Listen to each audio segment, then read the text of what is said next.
तो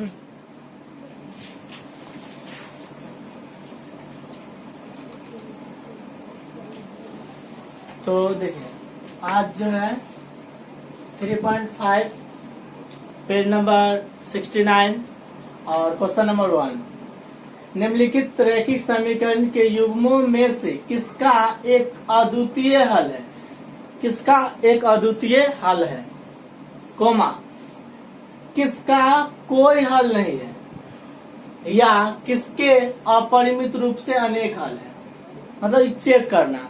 उसके बाद अद्वितीय हल की स्थिति में उसे वज्र गुणन विधि से ज्ञात कीजिए। तो एक ही कंडीशन है, हम वज्र गुणन विधि से, विलोपन विधि से, प्रतिस्थापन विधि, ये तीनों विधि को हम लोग सिर्फ एक ही स्थिति में हल कर सकते। वो होना चाहिए अद्वितीय हल। क्या होना चाहिए?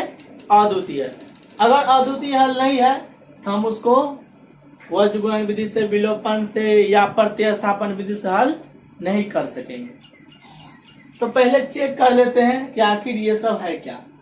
तो सबका अलग अलग हम जो है बांट देते हैं। अब हम लोग चेक करते हैं सब कि आखिर ये है क्या। तो A1 बटे A2 बराबर does not equal to B1 बटे B2। तो ये इस पे सेट करते हैं आखिर है कि नहीं।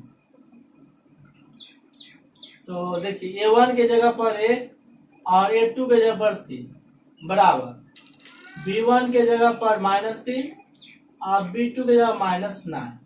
तो देखिए ये और ये कर गया, 3 3 9, तो ये दोनों तो बराबर हो गया। एक मिनट रुकिए, इसको मिटाते हैं।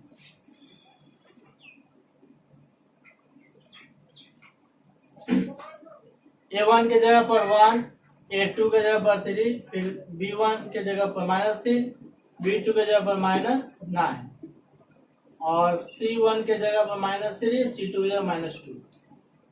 तो ये -1 कट गया, 3 3 9 कट गया। तो देखिए A1 बटे A2 बराबर हो गया B1 बटे B2, लेकिन C1 बटे C2 बराबर है क्या? नहीं। यानी कि ये दोनों बराबर है, ये दोनों बराबर है, लेकिन ये दोनों बराबर नहीं है। तो ये कौन सा कंडीशन हुआ? ये कौन सा कंडीशन हुआ? तो इसका जो है ये आपका बीजगणितीय में इसका हो जाएगा, इसका कोई हल नहीं होगा क्योंकि समांतर होगा। क्या होगा? समांतर होगा। और इसका जो है अपरिमित रूप से, सॉरी, इसका जो है कोई हल नहीं। तो लिख देंगे अतः इस समीकरण युग्म का कोई हल नहीं, कोई हल नहीं, यानी इसका कोई हल नहीं होगा। और जिसका कोई हल नहीं होगा हम उसको आगे नहीं बना सकते, आगे उसको नहीं बना सकते। फिर इसको चेक करते हैं। A1 बटे 2 तो 2 बटे 3 और यहाँ पर 1 बटे 2, यहाँ 5 बटे 8। तो देखिए ये दोनों तो सबसे पहले बराबर नहीं है, तो इधर लेने का कोई जरूरत नहीं है। तो ये जो है तो लिखेंगे इस समीकरण युग्म का अद्वितीय हल है। क्या है? अद्वितीय हल है। और इससे हम लोग जो है वज्र गुणन विधि से, किससे? तो वज्र गुणन विधि से, वज्र गुणन विधि से हल कर सकते हैं। इसका देखिए अद्वितीय हल है क्योंकि देखिए A1 बटे A2 बराबर does not equal to B1 बटे B2 है ना। तो हम इसको जो है वज्र गुणन विधि से हल कर सकते हैं। इसको भी चेक कर लेते हैं और लास्ट में सबको हम लोग बारी बारी से हल करेंगे। ठीक है। इसको भी चेक करते हैं। तो 3/6, 5/-10 और 20/40। ये 3×6 माइनस माइनस कट गया, 5×10 फिर 2×4 यानी 1/2 बराबर 1/2 बराबर 1/2, यानी कि इसमें तीनों बराबर हो गया, यानी कि संपाती। इसका जो है अपरिमित रूप से अनेक हल है। तो लिख देंगे इस समीकरण युग्म का अपरिमित रूप से अनेक हल है। अनेक, और जब अनेक हल है तो हम इसको वर्गमूल विधि से हल नहीं कर सकते। यानी कि ये तीनों कंडीशन में 3, अब चौथा है एक और, इसको भी सॉल्व कर लेते हैं। तो n/(a2) यानी 1/3, फिर -3/-3 बराबर -7/-15। तो ये दोनों कट जाएगा, यानी ये दोनों आपस में क्या हो जाएगा, 1 मिनट, 3 दिन कट गया 1, यानी ये दोनों बराबर नहीं है, ये दोनों बराबर नहीं है, तो इधर लेने का कोई जरूरत नहीं है। तो ये भी अद्वितीय हल है। लिखेंगे इस समीकरण का अद्वितीय हल है। इसे भी वज्र गुणन विधि से हल कर सकते। तो यहां से हम लोग जो है क्वेश्चन नंबर 1 का 2 नंबर और 4 नंबर, ये दोनों क्वेश्चन को हम लोग वज्र गुणन विधि से हल करेंगे। बाकी बात 1 और 3 को हम लोग हल नहीं कर सकते, क्योंकि इसमें जो है कोई हल नहीं है और इसका अपरिमित रूप से अनेक हल है। तो चलिए पहले इसको नोट कीजिए, फिर उसके बाद जो है ये 2 नंबर और 4 नंबर, ये दोनों को वज्र गुणन विधि से क्या करेंगे, हल करेंगे।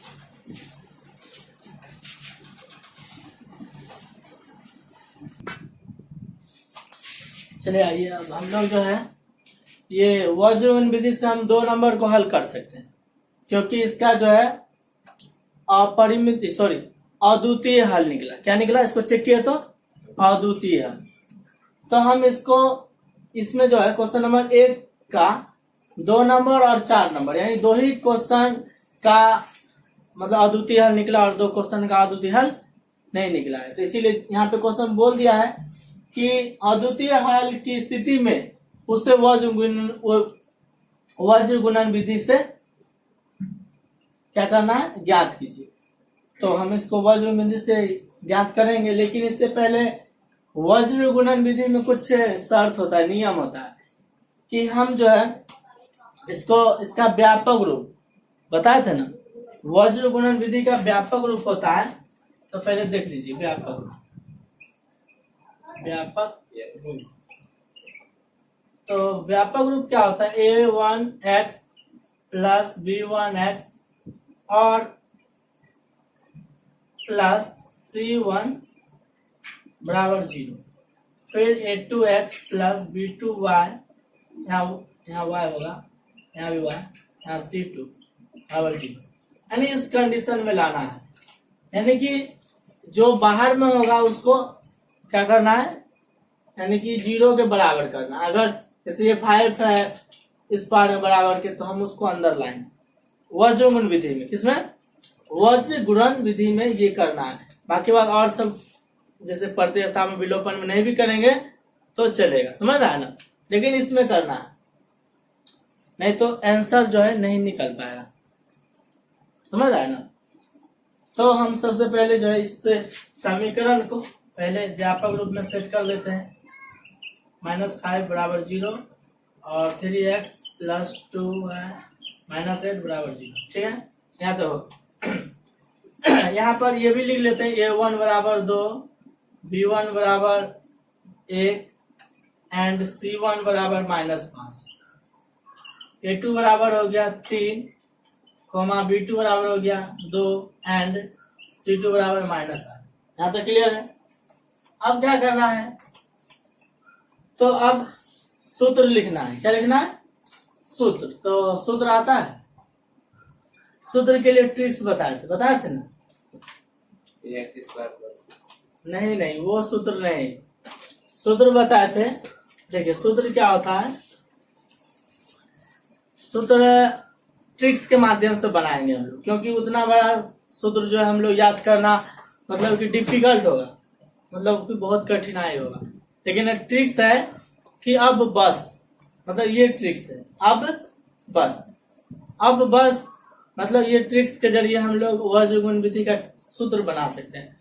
अब बस, तो अब मतलब होता है, देखिए नहीं, अब बस नहीं, सॉरी, बस अब मतलब उल्टा करना है। बस अब मतलब पहले बस फिर अब, बस अब, यानी कि अब बस नहीं, बस अब, यानी उल्टा, बस अब। क्या बोलेंगे? बस अब। तो बस, तो बी से होता है बस और सी से होता है बस। हो गया ना। और अब, तो अब ए से अ और बी से ब, अब तो हो गया क्या? बस अब। अब क्या करना है? B1 C1 फिर A1 B1, फिर जो ऊपर में लिखे हैं वो चीज को यहाँ नीचे में भी, B1 है तो नीचे B2, यहाँ C1 है तो यहाँ C2, और A1 है तो यहाँ A2, और यहाँ पर B1 है तो B2। और फिर क्या करना है? इसको इस तरह से तीर लगा देना है। ये सूत्र देखिएगा कुछ देर में बन के रेडी हो जाएगा। ये इस तरह से हम लोग क्या करेंगे, तो यहाँ पर x लिख देंगे, यहाँ पे y लिख देंगे, और यहाँ पे 1,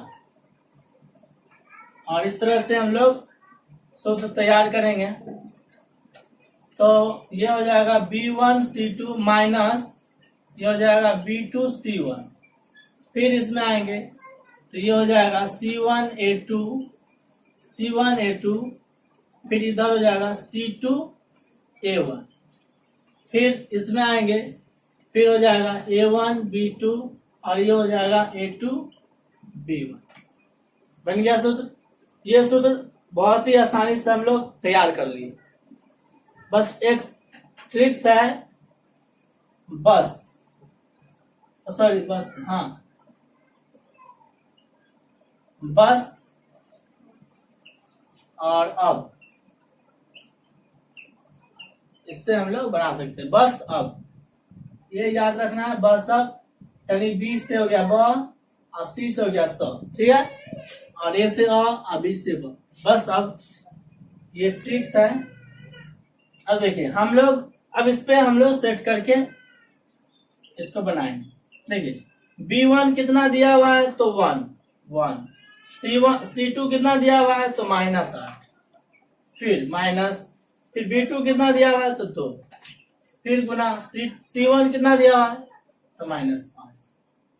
x का हो गया। और y क्या चलते हैं, तो C1 कितना है? तो -5, फिर A2 कितना है? तो 3, फिर माइनस C2 कितना है? तो -8, और फिर A1 कितना है? तो 2, फिर अब 1 के पास चलते हैं।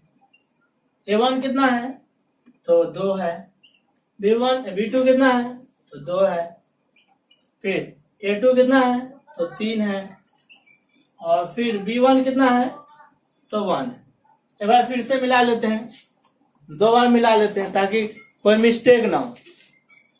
तो देखिए B1 कितना है?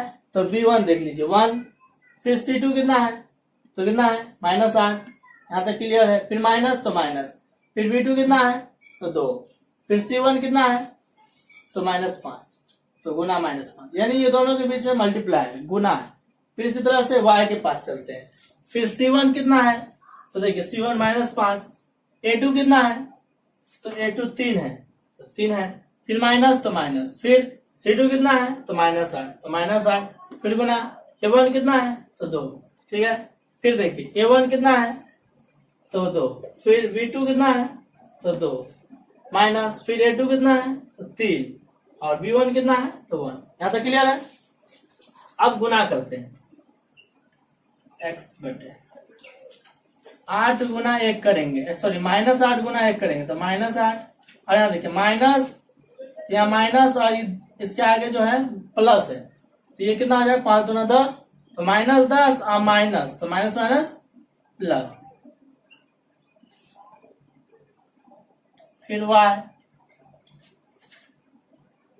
अब देखिए 5 तिया 15 -15 यानी प्लस माइनस माइनस, यहाँ 8 दूना 16 माइनस में 16, फिर ये माइनस, तो क्या हो गया प्लस, क्योंकि ये गुना है, क्या है गुना, तो प्लस 16।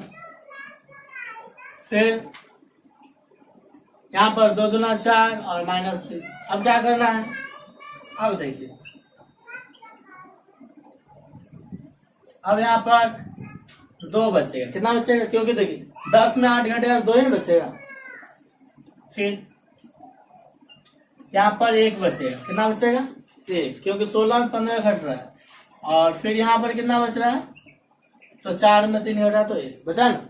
अब क्या करना है, x का मान निकालना, लिखेंगे तब ये इसके बराबर है, ये इसके बराबर है ना, तीनों आपस में बराबर है, x का मान निकालना तो एक बार इसके बराबर कर देते हैं, तो x बटे 2 बराबर 1/1।